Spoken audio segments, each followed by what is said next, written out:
So how did the team start? It started a good few years ago when kind of ran out of money for karting, and the money I won from karting I bought a G27. I thought I'd take up some sim racing properly. At the time I did own R Factor 1, but I was only using like the arrows on the keyboard, so wasn't really taken seriously. I didn't really know it was a simulator. I just seen a racing game on eBay, bought it, and that was that. But I think our first kind of serious step into online racing was Gran Turismo 5.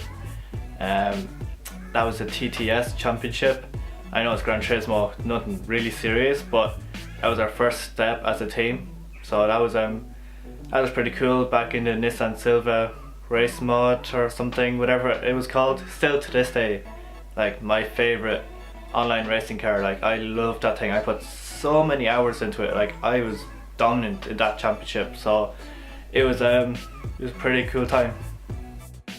I think the first big move to R Factor was our first race, which was Nürburgring 24 hours at race department.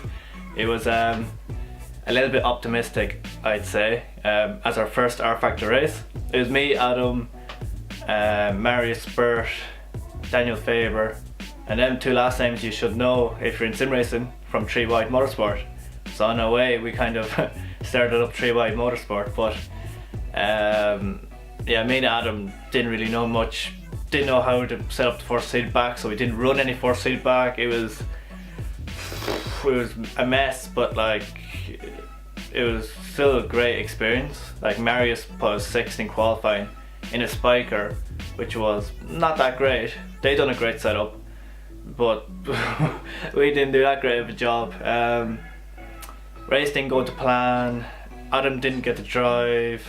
We got to nearly 12 hours when we had a driver swap failure, and that was that. You couldn't rejoin. I think in the end, I think 7 people finished out of the 40 something that started, so yeah, it was all fantastic. Our first kart race was, well, our first proper kind of kart race was T-side 6 hours, and we didn't really know much really. Even though I've done years of karting, I didn't know much at all about endurance karting, so we didn't really expect people to do long stints. And I did lead the first stint, but we pitted so much earlier than everyone else that we done a lot more stops, and by the end of the race we were like a lap down on everyone. But I think on pace we could have won it if we knew you're like just meant to do long stints. So it was not ideal really, but still it was a great experience, and it's led us a long way today. Our biggest disaster of a 24-hour race, yes, it's a kind of a tough one. It's either T-side 24-hour kart race or GTR 24 hours 2015. T-side, it was just a disaster in every aspect. Weren't prepared. It was a cold track, it was just bumpy, and it was a lot more physical than I thought. I'd done some training coming up to it, but still didn't have me near ready to what I'd want to be. Luke struggled with his hands badly because, yeah, they messed up the tire pressure. Alexander burned his hand, so it kind of left just me, Simon and Jordan to drive, but Jordan was exhausted, and so it was kind of like, yeah, I ended up doing a 3-hour stint during the night, but that was by far the hardest thing I've ever done.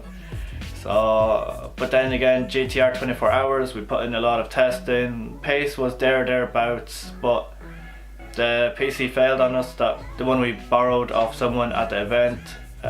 We had to swap PC like half an hour before the event, and he still had to install stuff on it.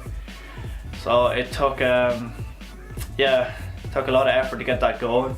We made the race by like 2 or 3 minutes, but then to find out that one wasn't working properly either. So at the start of the race we lost laps because we had to get the PC working, and at Le Mans you can't recover like 2 or 3 laps, yet alone like the 4 or 5 that we actually lost. But So I guess they were equally as bad because we didn't get any good results in either, which was slightly annoying.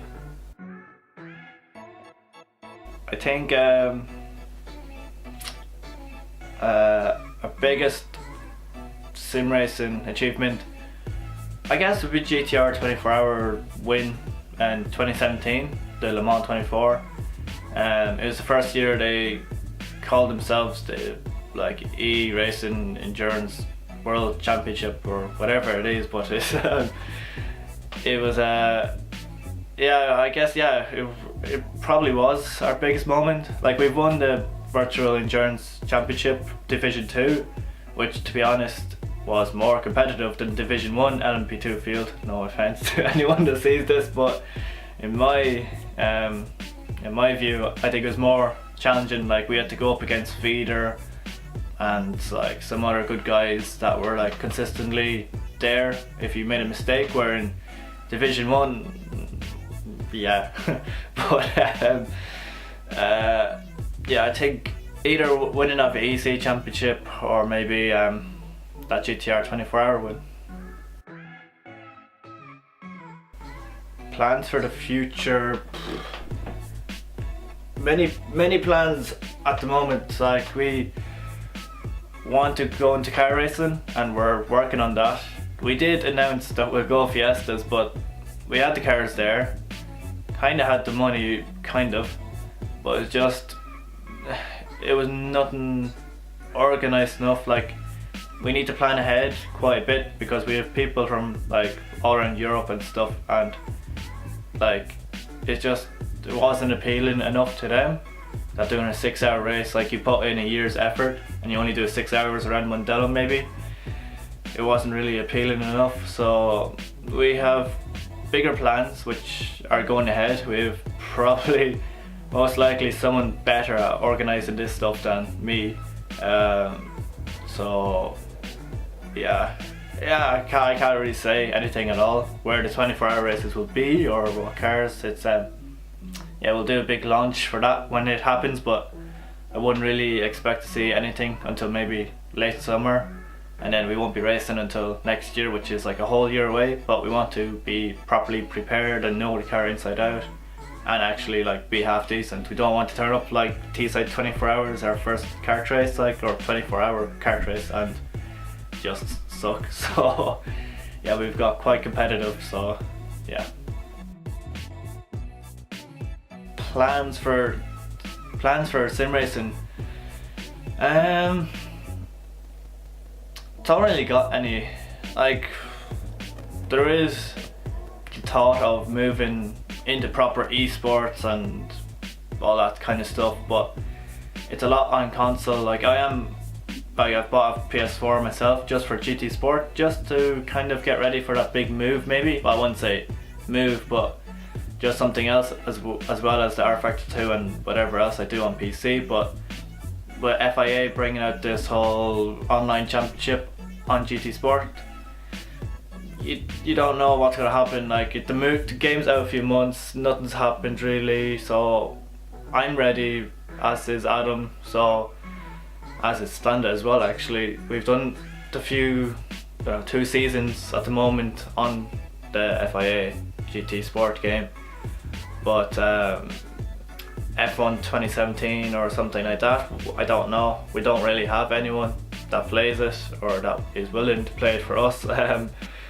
So I don't know, it's not something I'm overly bothered about. To me, I always started up the team, wanted to get my fellow teammates like sim racers into karting or car racing, and we're achieving that, and we've achieved some of what I set out to do. I never really set out to be the biggest sim racing team. Like, my main objective really was to win Le Mans 24 hours. That was the main objective, and we've done it like, we've done it under the RGPL banner when we ran their car. We've done it ourselves in the VC, and then later on in GTR 24. So we've won it 3 times. We've won Nürburgring 24 hours. So kind of winning the big 24-hour races So I'm kind of like, I'm happy at the moment where we are in sim racing. Like I don't feel the pressure anymore. Like I'm confident in my teammates, in the team, in our setups, in what I'm doing, in what everyone's doing. So I'm kind of like more relaxed now in sim racing. I've like achieved what I've set out to do. So it's more trying to get us successful now in karting, and more successful in, well, to get us into car racing. So no big plans for sim racing, just to keep competitive, enjoy it, do more 24-hour races, try win all them that we compete in. Maybe like this year we're looking at different 24-hour races, and maybe we'll do them all like an R Factor 2, and maybe we'll win them all, but that's asking a lot. But yeah, no big plans really for sim racing.